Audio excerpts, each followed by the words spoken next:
সারা দেশে চলছে কাঁচা চামড়া সংগ্রহ ও বেচাকেনা। আরও জানাতে নাটোর থেকে যোগ দিচ্ছেন সহকর্মী বাপ্পি লেহেরি। বাপ্পি, আমরা যেমনটি দেখছিলাম যে চট্টগ্রামে আশানুরূপ দাম না পাওয়ার জন্য রাস্তায় চামড়া ফেলে দেওয়া হচ্ছে। আসলে নাটোরের কি পরিস্থিতি, সেখানকার পরিস্থিতি জানাবেন। এবং লবণের বাড়তি দাম এবং শ্রমিক সংকটের একটি অভিযোগ রয়েছে আড়তদারদের, তো আর কি কি অভিযোগ রয়েছে আমাদের জানান।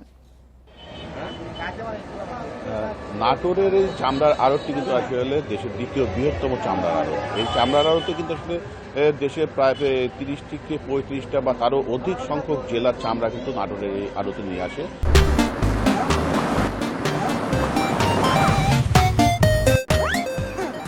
সেখানকার ব্যবসায়ীরা এবারও কিন্তু আসলে তার ব্যত্যয় ঘটবে না বলে এখানকার ব্যবসায়ীরা আমাদেরকে জানিয়েছেন। তবে যে লবণের দামে মূল্যবৃদ্ধি, সেই মূল্যবৃদ্ধির বিষয়টা নিয়ে কিন্তু এখানকার ব্যবসায়ীরাও অনেকটা শঙ্কিত, কারণ প্রতি বছর তাদের এই কুরবানির ঈদ আসলে কিন্তু আসলে লবণের দামটা বৃদ্ধি করা হয়, যার ফলে যেহেতু কাঁচা চামড়া সংরক্ষণের প্রধান উপকরণই হচ্ছে লবণ, এই লবণের দাম বৃদ্ধি হলে এখানকার ব্যবসায়ীরা যেমন ক্ষতিগ্রস্ত হয় তেমনভাবে ক্ষতিগ্রস্ত হয় মৌসুমী ব্যবসায়ীরাও, কারণ এই লবণের দামের কারণে কিন্তু চামড়ার দামের অনেকটা তারতম্য ঘটে। তবে এখন পর্যন্ত নাটোরের কোনো চামড়ায় কিন্তু আসলে লবণ দিতে কোনো ঘাটতি হয়নি। আমি যদি এখন দেখাই যে আমার এই যে পিছে যে চামড়াগুলো রয়েছে, এই চামড়াগুলো কিন্তু আসলে গতকালকে কুরবানির পর থেকে কিন্তু এই চামড়াগুলো নাটোরের এই আড়তে নিয়ে আসা হয়েছে। নিয়ে আসার পর কিন্তু রাতেই এই চামড়াগুলোকে প্রসেসিং করে, অর্থাৎ তেল চর্বি ছাড়ানোর পর কিন্তু এই চামড়াতে লবণজাত করা হয়েছে। এখন পর্যন্ত যে নাটোর জেলার যে 7টি উপজেলা রয়েছে, সেই 7টি উপজেলার বিভিন্ন স্থান থেকে কিন্তু কালকে বিকেল বা সন্ধ্যার পর থেকে রাতের মধ্যে কিন্তু চামড়াগুলো এই আড়তে সংগ্রহ করা হয়েছে। যে সংগ্রহগুলো লবণজাত করে এখানে রাখা হয়েছে, এখান থেকে কিন্তু আসলে ট্যানারিতে প্রেরণ করা হবে। তবে এখনো আমরা যেটা দেখেছি যে কোনো চামড়ায় এখন পর্যন্ত কোনো লবণের ঘাটতি বা শ্রমিক সংকটের যে বিষয়টা থাকে, সেই সংকট না মোকাবেলা করে এখানকার ব্যবসায়ীরা সেই চামড়াগুলো সব প্রক্রিয়াজাত করেছে। আমরা এখানকার ব্যবসায়ীদের সাথে কথা বলছিলাম, তারা যেটা বলেছে যে এখান বর্তমানে এই বাজারে যে সবচেয়ে বড় সমস্যা, সেই সমস্যা হচ্ছে গত বেশ কয়েক বছর আগেকার কিন্তু আসলে একটা বড় অঙ্কের টাকা এখানকার চামড়া ব্যবসায়ীদের টাকা কিন্তু ট্যানারি মালিকদের কাছে আটকা পড়ে আছে। যে বকেয়াটা যদি পাওয়া যেত তাহলে কিন্তু এখানকার চামড়া ব্যবসায়ীটা আরো বেগবান হতো বলে এখানকার ব্যবসায়ীরা মনে করছে। যেহেতু অনেক ব্যবসায়ীর টাকা আটকা পড়ে থাকার কারণে তারা কিন্তু আসলে এইবার চামড়া ওইভাবে কিনতে পারেনি।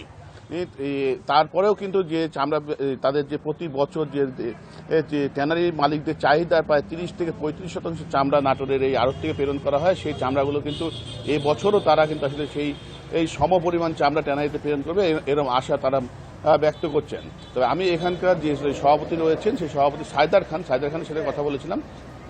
তিনি কিন্তু আমাকে জানিয়েছেন যে আসলে গতকালকের আবহাওয়া এবং আজকে এখন পর্যন্ত যে আবহাওয়া রয়েছে, এই আবহাওয়াতে তাদের চামড়ায় লবণজাত প্রক্রিয়া করতে কোনো সমস্যা হয়নি, যেহেতু লবণ তাদের পর্যাপ্ত রয়েছিল। যদিও লবণের দামটা বেশি, নানান দিককার অভিযোগের পরেও কিন্তু তারা বলেছে যে আমরা যে চামড়াগুলো পেয়েছি সেই চামড়াগুলো কিন্তু আসলে লবণজাত করে আড়তজাত করে রেখেছি। এখন পর্যন্ত আমাদের চামড়াতে কোনো রকম সমস্যা হয়নি। এই চামড়াগুলো হয়তো আগামী 2 সপ্তাহ বা 10 দিন পর বা 15 দিন পর কিন্তু যে ট্যানারি প্রতিনিধিরা আসবেন, তারা কিন্তু এসে কিন্তু এখান থেকে চামড়াগুলো কিনে নিয়ে যাবেন। তবে চামড়া যদি সঠিক দাম পাওয়া যায়, তবে এখানকার ব্যবসায়ীরা চামড়ায় লাভবান হবেন। আরেকটি বিষয় যেটা আমরা জেনেছি যে এখানে যে চামড়াটা সরকার নির্ধারিত দামে কিন্তু চামড়াটা বিক্রি হচ্ছে, এর বাইরেও অনেক চামড়া আছে যে চামড়ার গুণগত মান হিসেবে কিন্তু আসলে নির্ধারিত দামের থেকে একটু বেশি দামে এখানকার ব্যবসায়ীরা কিনছেন। তো এখানকার ফরিয়া ব্যবসায়ীরা যারা বিভিন্ন গ্রামগঞ্জ থেকে চামড়াগুলো কিনে নিয়ে এসেছেন, নিয়ে সেখানে বেচছেন, এখানে অনেকে বুঝে না যে চামড়ায় কাটার দাগ থাকলে সেই চামড়ার দাম কমে যায় বা চামড়ায় ভাইরাস থাকলে সেই চামড়ার দাম কমে যায়। অনেক ব্যবসায়ী এর কারণে কিন্তু আসলে ক্ষতিগ্রস্ত হচ্ছেন। নাটোর থেকে চামড়া বেচা কেনার খবর এবং সংগ্রহের খবর জানাচ্ছিলেন সহকর্মী বাপ্পি লাহিড়ী।